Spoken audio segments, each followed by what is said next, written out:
everyone, welcome back to Absolutely. As you can tell, it's just me here on the video because there was a bit of a mix-up on our release schedule. You see, we like to review Last of Us about 4 to 5 days after every episode comes out, and somebody in our staff, me, forgot to release the episode of 4 and 5.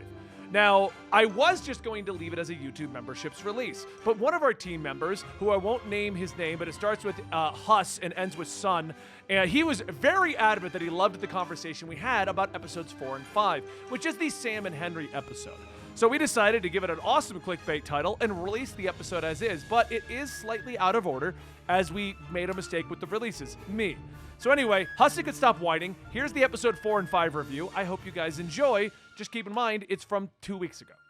Everyone, welcome back to the Last of Us review right here at Absolutely Marvel in DC. My name is Benny, that is Dan, and that is Hussid. And today we're going to be talking about 4 and 5 as it's basically a two-parter episode. And they also aired 5 earlier than usual, being that the Super Bowl came out that night. If this is your first time watching one of our Last of Us reviews, I have played the game recently. I went back through it about, at this point, 5 weeks ago, because I did it right before the show started.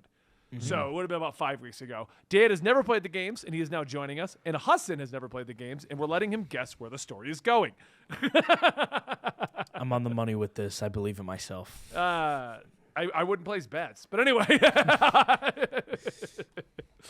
So yeah, we're going to talk about 4 and 5. So in the game, this is one of the bigger segments of the game. And it does play pretty close to the episode. So let's start with you guys talking about the episodes, and I'll tell you about the changes that happen in the game version of this, okay? So, Hussin, why don't you go first? What did you think about this two-parter? A beautiful, perfect, heartbreaking two-parter. Episode 1 is Ellie and Joel's perspective. Episode 2 starts with Henry. And, oh my God, I'm forgetting his name. What's Sam. Ben. Sam and Henry. Sam and Henry. Sam or Ben? No, it's Sam. Sam. So Sam and Henry. Their perspective opens it, but we continue forward with everybody all together. It is amazing. I mean, it is incredible across the board. It does some character development things that weren't necessary for Joel and Ellie's relationship. I think it adds a lot of things, a lot of depth to it. Also, the villain. I mean, there's a human villain in it. Kathleen. Kathleen is awful, and I hate her so much, and that's great. It's played by the wonderful Melanie Linsky. She's of 2.5 Men fame, was playing the very crazy girl Rose on that for several years. Charlie Sheen's love interest, if you guys didn't know, for a decade. But Side she's really, note really with that funny. real quick, the bearded guy with her is the voice of Joel's brother in the game. Yeah. Yep. He voiced Tommy in the game, and he's really, really funny. He's a comedy actor more than anything else. It's crazy that he's doing this role. Yeah, he was in like How I Met Your Mother, playing a guy who gets nosebleeds when he gets boners. It's hilarious. I did not know that. Yeah, so he's great, and he doesn't. The way he looks in this role, he doesn't look like this in any other role. He looks incredible in this. This was like terrifying to my core. When the episode started, I was like doing some editing thing on my phone, so I was like half watching, half looking up. But like a few minutes, I don't know when it was. There was a moment where I was like, put everything down, and I was glued. I was glued to the screen. I did not take my eyes off. I was audibly being like, no, oh, please stop. No. Wait, please. Is that when they ran into the town? It was it was before they were in the town. It was when they got in the town. It was when the sequences were happening, when the people came out of the ground, when everything. Okay, And we'll Dan, get into that later. how do you Dan, feel do about your thing. 4? And if you want to go a little bit into 5, we got a lot more to talk about. I really enjoyed both of them. I think the main reason why I wanted to be on the review for these episodes was because of I've been talking about it. The director for this has been fantastic at designing every set and the way that everyone like moves and traverses through this world in the exact way a video game would be. Because at first, I was looking at it and I'm like, oh, wow. Their car is surprisingly nice compared to all these other ones that have moss growing over them and they're fully rusted and they're all pushed to the side. But then you look at it from the game perspective of this is exactly how a game like this would be, to push you in a certain direction so you're progressing in this certain way. Even the shootout, like when those guys are popping out from behind the car in the van, that's exactly how it would be in a video game. And I just loved that it's got that sense to it while still feeling realistic. Kathleen as a villain, I think, is fantastic because it shows really how someone can be kind of normal, but still kind of terrible when the world goes to shit and you basically how fast start... they turn, basically. Exactly. How fast they turn, as well as how fast they go, okay, at the end of the day, I don't care what you think is right. This hurt me. Yeah. I'm going to take it out on everyone else. I don't care if they said to forgive people. I don't care. I'm pissed off. I'm taking it out on the rest of you.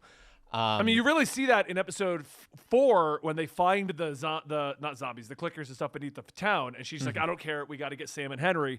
And then when they're finally being overrun in 5, she's still like, "I don't care. I've got to get Sam and Henry. I got to get my revenge because that's the only thing that will make me maybe feel better at this point." Right. And the dialogue was great because it clearly says, I know I'm wrong. I understand I'm wrong. F everything.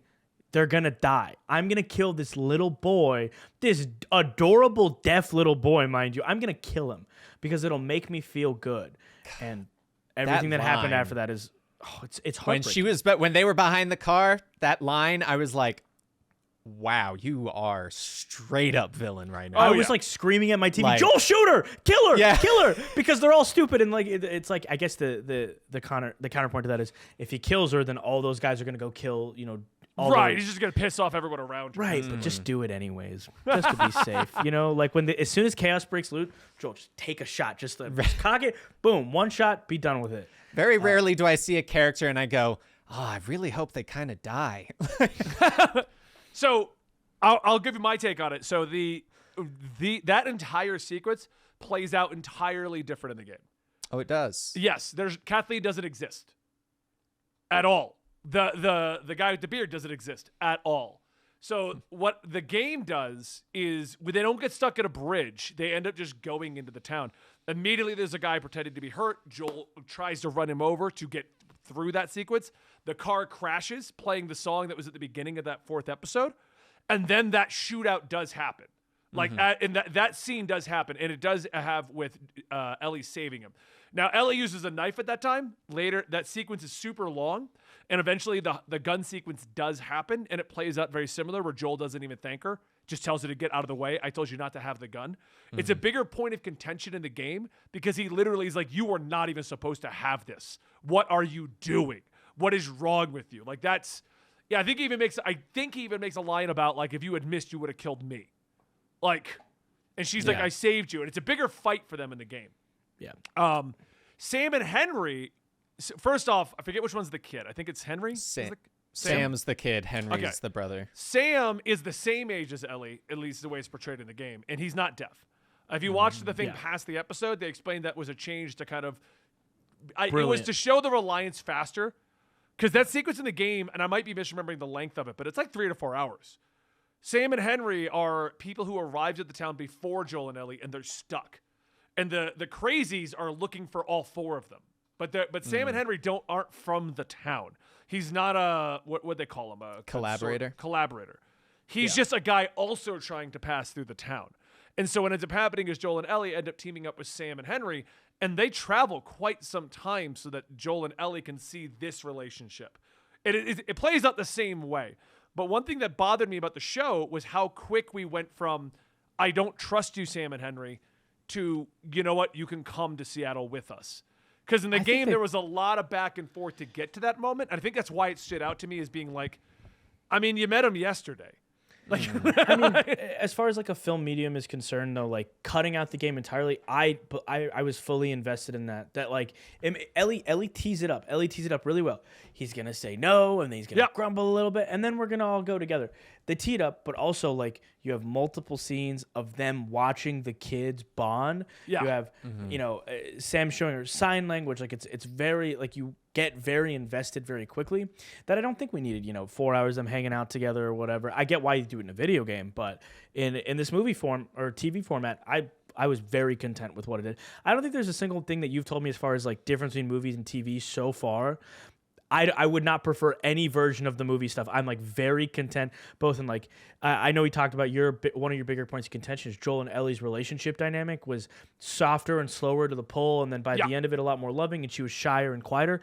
I like this Ellie. Like I love to play that story down the road, but this character, whoever this character is, I buy it. And maybe they don't fight as much like in the game where Joel is angry at her because this Joel has experience that this Ellie is older. Like mentally, like not necessarily biologically, but like has gone through a lot and has seen so much that he can let that slide. Also, the horror of Ellie didn't just shoot a guy and hurt him; she paralyzed a guy. Oh yeah. And then Joel had to murder him because of it. And not just paralyzed, but paralyzed then had to hear like him talking to her in a way that made it more of a Humanized him you again. shot a human. Like Yeah. you shot a person that's just trying to survive in this world.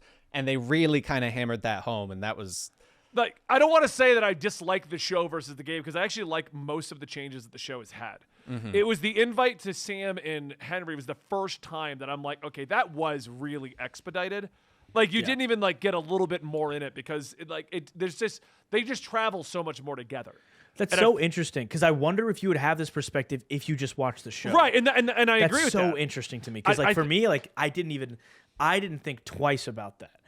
I was literally like, okay, cool, because the moment that they showed Henry is God, I keep getting confused. Henry's not even sort of a threat. He's just some guy. Yeah. And like that line of dialogue where he's like, well, I don't have any leverage. I'm using a gun and I have no bullets. Like I have nothing, whatever. That was so immediately humanizing. And then Joel has been shown to be both through dialogue in this show, through, what he does. Like, what does Bill say last episode where he's like, to whom this may, or to who I leave this letter to, but probably Joel, because you're the only person who's capable enough to do all Right. this, right? Shows how capable he is and how that dynamic. I mean, you see, they laugh a lot in this episode, and it is the saddest, most heartbreaking. This was more heartbreaking, and I'm gonna get some flack for it, than Bill and Frank's episode. This made me cry more. It broke my heart in a far worse way that I don't think will ever be healed. Because it sucked. Well, I said going into that, and I agree. I think if I just watched the show, I wouldn't even picked up on it. Because in the game, you end up meeting with them. You end up getting out of the town together. You end up going to a boat wreckage. You end up going through the sewers. The Ish painting, our protectors drawing is a whole backstory you could discover about that civilization and how they fell. So you go through a whole entire tunnel system in that. Then you pop out into a full rural area, go through that. Then you run into the sniper. So there's just a lot more padding in the game. And that's one of the big things of the game versus the show. The show has to condense it. Yeah. Like, it can't give us 4 episodes of them like, all right, here's a whole episode of them going through the sewers. Okay, because I guarantee you that if they were doing it at the pacing of the game, my counterpoint would be like, wow, this doesn't work in a show format. It's just taking forever to get to the point. right. You know, because the game keeps me interested because I'm like, loot, crafting, repairing my gear. Like, there's stuff going on. Yeah, no, and I also don't, find a lot more clickers in the game than they are because if you watch because the show barely has the clickers. Like this is the first big scene, which is actually reminiscent of a scene with Bill where they got trapped at the school, which everyone said they wanted to have happen, and that was one of the biggest things of people who weren't being homophobic were like, I wanted this scene at the school. That we got it here. Because that doesn't happen in that town. They don't get overrun by the clickers. You just break out. Because the whole point of that town is to show that some people just go that far. Yeah. That some And people are just tired of Fedra. So they do this. That was the point of the town. the TV show does such a good job of weaving the narrative of their relationship, like throughout the 2 episodes, and why the dynamics are the way they are. I think it's genius. To make him deaf is beyond genius. That was great. That is the smartest move because immediate reliance, immediate sympathy in a way for a character that is lacking. Like, he can't hear the gunfire happening all the time. He can't hear the clickers. He can't hear anything. But he has so much heart, cares so much, is so artistic, is so young to be in this world, and all that matters is protecting his brother. And that's so... there's something so interesting about that, but it makes their connection between Ellie and Joel and them immediately so clear. And it's a perfect mirror. What would Ellie and Joel's relationship be like if Joel wasn't capable? Like their relationship mirrors each other so well. So definitely I like the picking and choosing from the game, but not giving us the exact game recreation. You're absolutely right, because I as much as I say, I'd like to have more time with them, I think the only answer would be now this feels too slow. I feel like if we did that, it would just feel too drawn out. Because like Kathleen doesn't exist, and if you watch it, if you look at the interviews on it, they added her in because they didn't have a villain. In the game sense, just having a bunch of rebels trying to fight you, it's whatever. You're just murdering them, getting out. But in a show sense, why are these guys doing this? Like, what's the reasoning? And you can't have Joel reading 80 letters from Fedra about the people overrunning because of lack of food and you can't. Oh, Ellie, did you know that apparently they ran out of food at one point and overran this checkpoint? Like, Right. Let's talk about. Okay. Oh, I wanted to touch on because you were mentioning like you felt it was a little off that like Joel felt very trusting to like pretty quick with Henry and Sam. I saw that less of a him being trusting of Henry, but more of a him bonding with Ellie to the point of weighing this is good for Ellie, and I know that I don't have to worry about this guy, as opposed to I trust this guy to come with us. And I thought that was actually a really cool moment that it showed Joel was willing to go out of his comfort zone to try and give Ellie, like, this is probably the first friend she's ever had, or like the first person that she's smiled around. Because I think he even said that at one point, that he's like, this, I've never seen. Oh, no, it was Henry said it about Sam, where he was like, I haven't seen a smile or a laugh in so long. Yeah. I haven't heard that noise in forever. It's because a person who is deaf sounds very different. It sounds a lot different when they vocalize and stuff. And then showing that vocalization, also, like, they casted a deaf actor for this, and it was genius. Yeah. Like, I don't think you could have done the emotional beats like this without somebody that is so tied to everything going on. Mm-hmm. And yeah, I really, really loved it. And the set piece at the end, like, not to jump the gun, we can talk about other stuff in between, but no, let's get to that because I am running low on time. So let's talk about the big set piece and then the finale to this whole thing. So everybody pulls up, crazy, terrifying, and it's an anxiety-ridden scene beyond belief. When that car, and I love the way they do it because they teed up last episode that there are tons of infected underground, that there's like a crazy amount burrowed underneath. Then they have the car go through, blow up, and then it probably fell through a basement and fell again. It was so well done.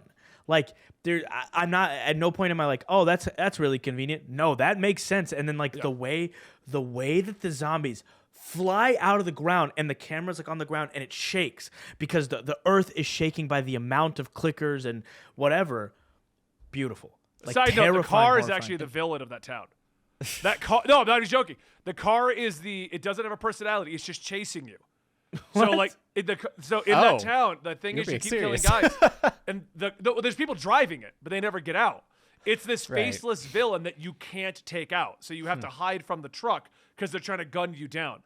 So the car is actually the big villain of that town. You don't know who's driving it, and when you finally take it out, it's not like in the show where they crashed it into a building. It's like a big final shootout with it. So. I liked that when like Hus was saying, when the like car starts going down, I just love that there is this pseudo unity amongst everyone that is alive of something big just happened. Like, no one was like, oh, we're keeping our guns trained. Everyone's just like, oh shit, what's going to happen? Yeah. Like this could go in so many different directions right now. How about the kid clicker that Ellie was running from? Oh my god! Oh my lord! And then the other kid, the child clicker that ends up killing Kathleen. I'm pretty sure it was the same. It was the same one. Was it the same one? I'm pretty sure. Yeah. Horrifying. I don't like children. Yes. I don't like scary children so much more. Don't watch Megan. Don't watch Megan. I won't watch Megan because I don't like scary kids, Ben. There was a small bit of poetic justice in that, though, that she got killed by a child clicker right after going, children die all the time. Yep. Like, She was absolutely unhinged. Our chat says that I hated clicker. Kathleen. I like the chat. The kid clicker was doing gymnastics in that car after. Oh my god! Oh, it was so scary. There's a contortionist in there. It was so scary, and I'm glad they didn't like shoot the thing off. I was glad Kathleen got a miserable, because you look back and this little clicker kid is just going It's not just like eating her; it's just beating her. Yeah, and I was like, her thank God. Beat her senseless more. I don't feel bad. Your brother was kill children, die all the time. They gave no redeeming factors to Kathleen. No. Kathleen was the car of the show. Yeah. I mean, in her opening scene, she kills her pediatrician. Yeah. Right? Like, okay. But I liked it. I liked that they didn't even try to humanize her. It was just, she's willing to do whatever it takes to get the revenge that she wants, which is a plot point which is very important in Last of Us 2. So, like, and they're gonna keep repeating this, that revenge is bad. Like, this is a trope in many, many shows and properties. So the final scene that plays out pretty much the same in the game.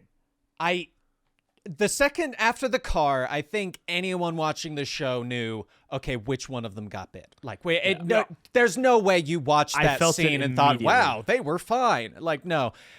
But I knew it was going to be the kid. I don't know why I knew it. I felt it in my bones. I felt it like, honestly, when we met him, I felt like they created such a sweet, sympathetic. You can't do anything to bring this character down. I knew that was going to happen, and I just didn't know when. And then when it happened, it just like, I also knew that like Ellie, like cutting her hand and sharing her blood, like that. Doesn't happen in the game. Yeah. So that I think thought that's an interesting take on it. that was a good one for her as a kid because she doesn't understand. Yeah. Like she just knows, oh, my blood's special. I got bit. I'm fine. Like this must work. Like Well, Right. and even if that, she just wanted to be a hero. They've been talking about the superhero they're both a big fan of. She wants to be this hero. This is her heroic, her triumphant moment of saving him. And it would prove that this isn't for nothing. This is going to work. Right. And that's, Oh, that's a constant debate throughout. I mean, the show is even doing it. Is this even going to work? Is there going to be anything we can do with your blood? So no. And the moment she wakes up and he's just sitting there, and you wonder why. Why was the clicker sitting there instead of running at her? Like, why? he's deaf. That's why.